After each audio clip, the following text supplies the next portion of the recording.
साथियों, जय भीम, जय मूल्य मसीह। मेरा नाम सुधांशु मौर्य, आप देख रहे हैं सुधांशु एक्टिविस्ट। अभी मेरे साथ में मेरे स्टूडियो में बैठे हुए हैं माननीय महेंद्र कुशवाहा सर, जो प्रदेश कार्यकारी अध्यक्ष बहुजन मुक्ति पार्टी उत्तर प्रदेश। सर से मैं आज सवाल करूंगा कि अभी जो स्नेहा कुशवाहा के साथ में जो घटना हुआ है, उनकी निर्मम हत्या कर दी गई है और प्रशासन की तरफ से अभी कोई कार्रवाई करती हुई नहीं दिखाई दे रही है। तो सर, सबसे पहले आपको मेरे स्टूडियो में स्वागत है। धन्यवाद, आपके स्टूडियो को बहुत बहुत धन्यवाद, स्वागत है।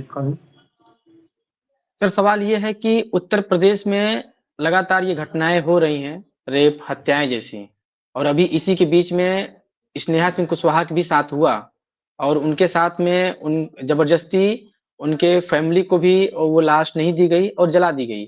तो इस पे आप क्या कहेंगे? अभी जो उत्तर प्रदेश में बड़े पैमाने पे हो रहा है, इससे यह साबित हो रहा है कि बीजेपी की सरकार शासन चलाने में सक्षम नहीं है, शासन नहीं चला पा रही। 2014 से जब से बीजेपी की सरकार केंद्र में आई है और उत्तर प्रदेश में 2017 से जब से सरकार आई हुई है, तब से उत्तर प्रदेश में बड़े पैमाने पे ओबीसी के लोगों का इनकाउंटर किया जा रहा है। महिलाएं सुरक्षित नहीं है, बलात्कार ही नहीं, सामूहिक बलात्कार किया जा रहा है। बलात्कार करके मार दिया जा रहा है, हड्डियां तोड़ दी जा रही, आंखें फोड़ दी जा रही हैं, जबान काट ली जा रही है, उसके बाद हत्या कर दी जा रही है। तमाम तरह की निर्मम जो हत्याएं घटनाएं हो रही हैं, इससे यह साबित है कि उत्तर प्रदेश की सरकार उत्तर प्रदेश को चलाने में नाकाम रही है और प्रदेश को चलाने के लिए प्रशिक्षित व्यक्ति की जरूरत होती है, जिसको प्रदेश की या शासन चलाने का तजुर्बा हो। उत्तर प्रदेश की जो सरकार है वो जोगी भंडारी लोग हैं, उनको सरकार चलाने का कोई भी तजुर्बा नहीं है, कोई ज्ञान नहीं है, जिसके वजह से ये सरकार नहीं चल पा रहा है और बड़े पैमाने पे हत्याएं, आत्महत्याएं हो रही हैं।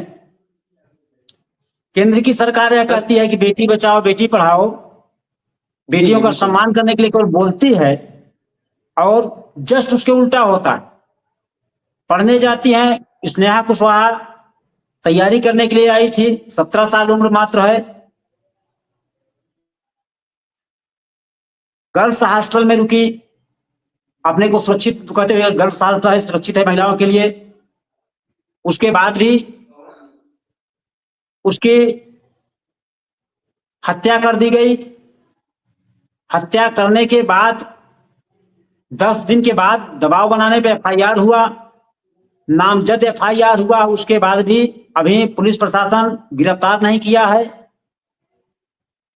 ये जो कार्रवाई है, ये जो सिस्टम चल रहा है, ये सीधा सीधा बताता है कि बीजेपी की सरकार शासन सत्ता चलाने में सक्षम नहीं है, असमर्थ है। तो इन लोगों को शासन सत्ता छोड़ देना चाहिए, जो चलाने लायक है उनको दे देना चाहिए, वो चलावे बढ़िया से। सर, सवाल ये सबसे बड़ी ये है कि अगर इस देश में या फिर उत्तर प्रदेश में खास तौर से अगर किसी व्यक्ति के द्वारा गाय को मारा जाता है या फिर उसके गाड़ी से एक्सीडेंट हो जाता है, ऐसे वीडियो वायरल होते हैं, तो उत्तर प्रदेश की जो सरकार है उनके घर पे बुलडोजर चलाती है और उनके ऊपर तत्काल प्रभाव से कार्रवाई करती है। लेकिन क्या ऐसे लोगों पे, जैसे अभी माननीय स्नेहा कुशवाहा जी के साथ में हुआ या अभी तमाम अभी मनीषा वाल्मीकि के साथ हुआ था, अभी वहां भी न्याय नहीं मिला, तो ऐसे लोगों पे न्याय क्यों नहीं मिल रहा है? उत्तर प्रदेश सरकार गाय मरने पे इतना टेंशन लेती है और इतना कार्रवाई करती है, तो इंसानों पे क्यों नहीं? सवाल ये है सर। ये सवाल इसलिए है कि देखिए, ये आरएसएस की सरकार है, आरएसएस के लोग वर्ण व्यवस्था को मानते हैं। वर्ण व्यवस्था में शूद्र अतिशूद्र के लोग पशु से भी बदतर हैं। इसलिए कि पहले की कहानी अगर कही जाए तो पहले शूद्र अतिशूद्र के लोग अगर बड़े वर्ग के लोगों घर में अगर खाना खा लेते थे, जिस थाली में, वो थाली अंदर नहीं जाती थी। जिस गिलास में पानी पी लेते, जिस लोटा को छू लेते थे, वो थाली लोटा गिलास अंदर नहीं जाता था। लेकिन उन्हीं के बर्तन में, उन्हीं के बाल्टी में गाय, भैंस, बिल्ली पानी पी लेता था तो मार धो के अंदर चली जाती थी। तो वो आज भी कीड़े मकोड़े, पशु से भी बदतर हमको समझते हैं SC ST OBC माइनॉरिटी को। इसकी वजह से पशु, गाय भी पशु है, गाय के मारने पे, मतलब गाय सर के एक्सीडेंट होने पे बुलडोजर चलाया जा रहा है, और आदमी, महिला के मरने पर कोई एक्शन नहीं लिया जा रहा है, पुलिस प्रशासन नहीं एक्शन ले रही है, सरकार एक्शन नहीं ले रही है। तो कहा जा सकता है ना कि मनुस्मृति लागू है, ये इनका जो वर्ण व्यवस्था है, वर्ण व्यवस्था में सारी चीजें इनकी है। तो ये समझना पड़ेगा मतलब समाज को, देश को। ये आप ये कह रहे हैं कि जानवरों से गैर गुजरे अभी मनुष्यों का हालात हो गया है। जी जी। सर अगला सवाल ये है कि इस तरीके से घटनाएं जो हो रही हैं, आप बहुजन मुक्ति पार्टी के एक प्रदेश कार्यकारी अध्यक्ष भी हैं, तो आपकी पार्टी के द्वारा क्या कार्रवाई रहेगी? अभी आप लोगों ने ज्ञापन भी दिया, तो अगला कदम क्या होगा अगर इनके साथ न्याय नहीं होता है तो? अभी हम लोगों ने, जैसे ही हम लोगों को स्नेहा कुशवाहा के पिता सुनील कुशवाहा जी से बात हुई, और बात होने के बाद उनसे सारी जानकारी ली गई, जो उन्होंने बताया उस आधार पे अभी हम लोगों ने उत्तर प्रदेश के 75 जिला मुख्यालय पे जिला अधिकारी महोदय के माध्यम से जो प्रदेश के राज्यपाल महोदया हैं उनको ज्ञापन भेजा गया है। सारी बातें उनको बताई गई, लिखित दी गई, और उसमें उनको दिया गया कि अगर 1 हफ्ते के अंदर अगर न्याय नहीं मिलता, नामजद जिसका रिपोर्ट अगर उसको गिरफ्तार नहीं किया जाता, तो हम लोग अगला कार्रवाई में उत्तर प्रदेश बंद भी कर सकते हैं, और करेंगे अगर न्याय नहीं मिलेगा तो। हम लोग बहुजन मुक्ति पार्टी के लोग समाज को न्याय दिलाने के लिए समाज की लड़ाई लड़ रहे हैं। समाज को हक हिस्सा अधिकार दिलाने के लिए ही बहुजन मुक्ति पार्टी बनाई गई है। समाज के साथ आजाद भारत में बहुत बड़े पैमाने पर अन्याय हुआ, ओबीसी के साथ सबसे ज्यादा अन्याय हुआ। 1931 में जनगणना के आधार पे 52% ओबीसी था। भारतीय संविधान जनसंख्या को मानता है, शेड्यूल कास्ट को 15%, शेड्यूल ट्राइब को 7.5%, उस तरह से ओबीसी को 52% मिलना चाहिए। लेकिन तथाकथित आजादी के 75-77 साल बीत जाने के बाद भी अभी ओबीसी को कोई हक हिस्सा अधिकार नहीं दिया गया। ये तमाम तरह की समस्याएं जो समाज की है, कोई लड़ने वाला नहीं है, हजारों पार्टियां हैं, केवल ओबीसी SC ST की वोट लेती हैं, उनकी लड़ाई नहीं लड़ती। अगर लड़ाई लड़ी होती तो 75 साल में हमको आजादी मिली, आजादी में जो संवैधानिक अधिकार हमको मिला, वो सारे अधिकार हमारे पास तक पहुंच जाते। और जब संवैधानिक अधिकार हमारे पास तक पहुंच जाते तो आज जो हमारी बहन बेटियों की सामूहिक बलात्कार किया जा रहा है, मार दिया जा रहा है, अगर अधिकार मिला होता तो क्या ये मार देते? नहीं मार पाते। अभी वहां के प्रशासन का तो ये भी पता लगा कि जो जिन लोगों ने सोशल मीडिया पे जानकारी दी उनके ऊपर पुलिस प्रशासन ने एक्शन लिया बिना किसी के कहे, और कहने पर FIR नहीं दर्ज कर रहे हैं। तो गुंडा राज जो चल रहा है, ये बीजेपी और RSS की सरकार है, इनके राज्य में यही चलेगा। बहुजन मुक्ति पार्टी की सरकार जैसे ही आएगी, ये जो गुंडा राज चल रहा है नहीं चलने पाएगा, सबके साथ न्याय होगा। सर यहाँ पे सर एक मौलिक प्रश्न है कि अगर किसी सवर्ण घर की लड़कियों के साथ अगर ऐसा कुछ काम होता है, अगर गलत काम होता है, तो वो राष्ट्रीय मुद्दा बन जाती है और मीडिया के लोग उसको उछाल देते हैं, और उसमें तमाम पार्टी के लोग, बड़े-बड़े नेता बोलते हैं और कैंडल मार्च निकलता है। लेकिन यही जब किसी SC ST OBC की महिलाओं के साथ में होता है, तो मीडिया नहीं दिखाती है। इसको आप किस तरीके से देख रहे हैं? जो इस देश की मीडिया, जब संविधान ही नहीं लागू हो पाया, भारतीय संविधान को लागू करने के लिए 4 पैर उसके हैं, कार्यपालिका, न्यायपालिका, विधायिका और मीडिया। मीडिया एक स्तंभ है कि अगर उसके साथ अन्याय हो तो अगर निष्पक्ष मीडिया को दिखाना चाहिए, मगर मीडिया नहीं दिखा रही है, तो इससे साबित होता है कि मीडिया भी उन्हीं लोगों की है। आरएसएस के कब्जे में है, बीजेपी के कब्जे में है। मीडिया निष्पक्ष नहीं है। संविधान ने मीडिया को निष्पक्ष दिया हुआ है। संविधान ने चुनाव आयोग को निष्पक्ष दिया हुआ है। संविधान ने हाई कोर्ट और सुप्रीम कोर्ट को निष्पक्ष दिया हुआ है कि आप स्वायत्त हैं, किसी का दबाव आप पर नहीं, आपको न्याय करना चाहिए संविधान के दायरे में रह के, संविधान के हिसाब से। मगर ये लोग नहीं कर रहे हैं, तो यहाँ की जो मीडिया है केवल उन्हीं लोगों की दिखाती है। यहाँ की जो मीडिया है SC ST OBC माइनॉरिटी को वो भी अछूत मानते हैं, वो भी पशु से बदतर मानते हैं, इसलिए कि वो लोग पशुओं के मरने पे पेपर में छापते होंगे, इसलिए हमारे यहाँ तो पेपर नहीं आता, इसलिए हम नहीं देख पा रहे हैं। मगर पशुओं के मरने पे छापते होंगे और इन पे नहीं छाप रहे बिल्कुल, हैं, बिल्कुल नहीं छपता दिखा है। रहे हैं। तो ये बहुत सारी हुँ, चीजें है मीडिया के ऊपर। तो मीडिया का भी आने वाले समय में बंदोबस्त किया जाएगा।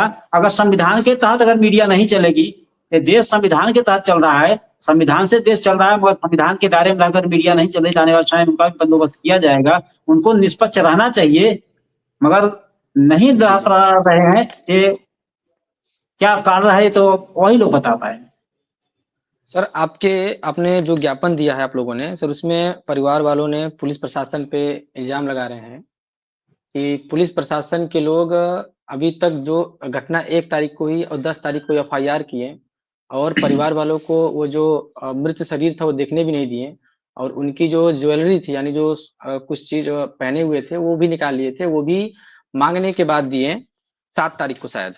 तो ये क्या पुलिस करें, प्रशासन का इस तरीके से रवैया पे आप क्या कहेंगे? ये एफआईआर भी पुलिस 10 दिन के प्रशासन बाद दिख रहे हैं।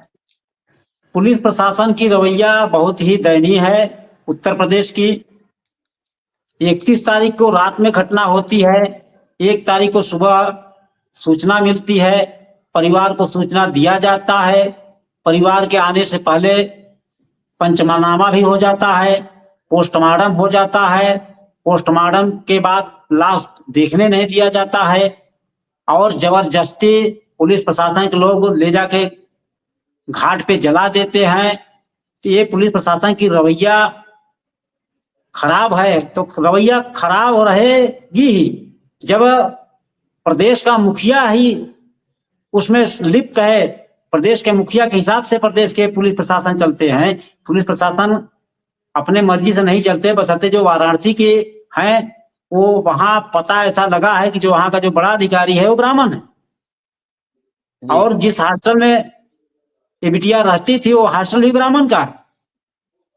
तो जो जी, अच्छा। बलात्कार किया, जो हत्या किया, वो भी ब्राह्मण ने ही किया।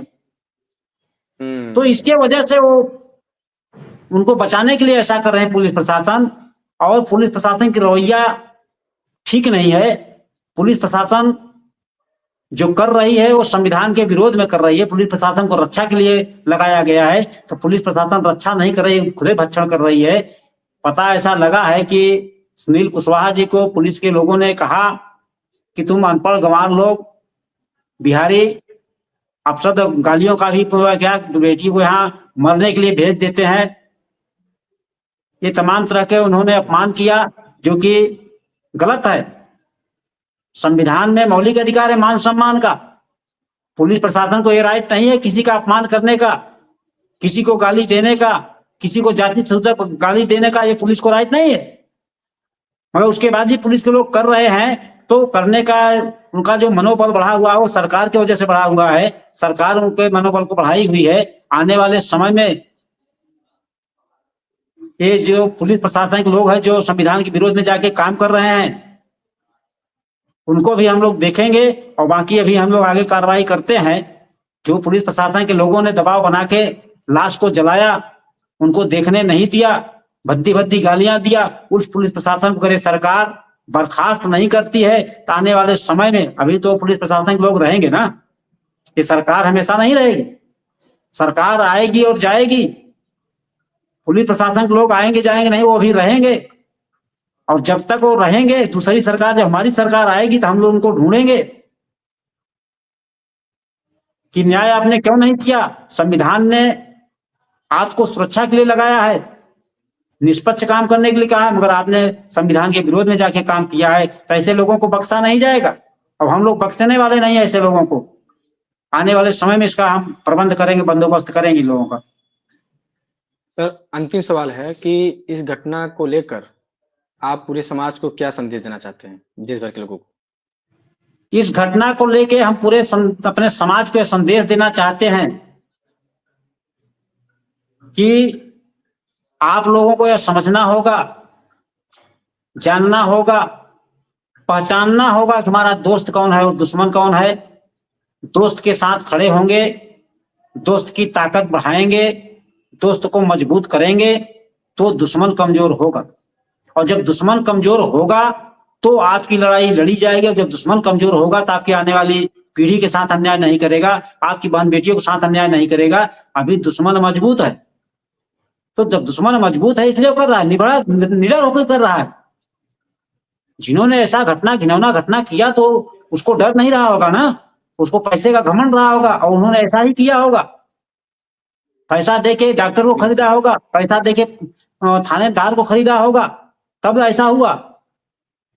तो समाज को देना संदेश यही देना है कि समाज को समझ में आना चाहिए कि बहन बेटियों को सुरक्षित रखना है, आने वाली पीढ़ी को सुरक्षित रखना है। इस देश में जो आजादी का आंदोलन भी चल रहा है भारत मुक्ति मोर्चा के द्वारा, उस आजादी के आंदोलन में बड़े पैमाने पे समय, श्रम, बुद्धि, हुनर, पैसा लगा के साथ में जुड़ना होगा और जुड़ करके इस देश में संविधान लागू करवाना होगा।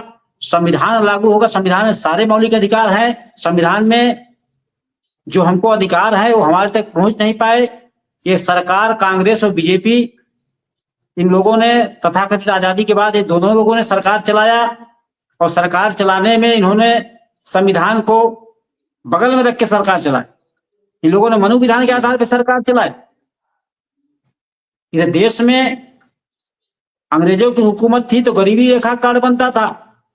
अंग्रेजों के जाने के बाद देश आजाद हुआ तो इस देश में गरीबी रेखा के नीचे जीवन यापन करने वाले लोग ऐसा कार्ड बन रहा है।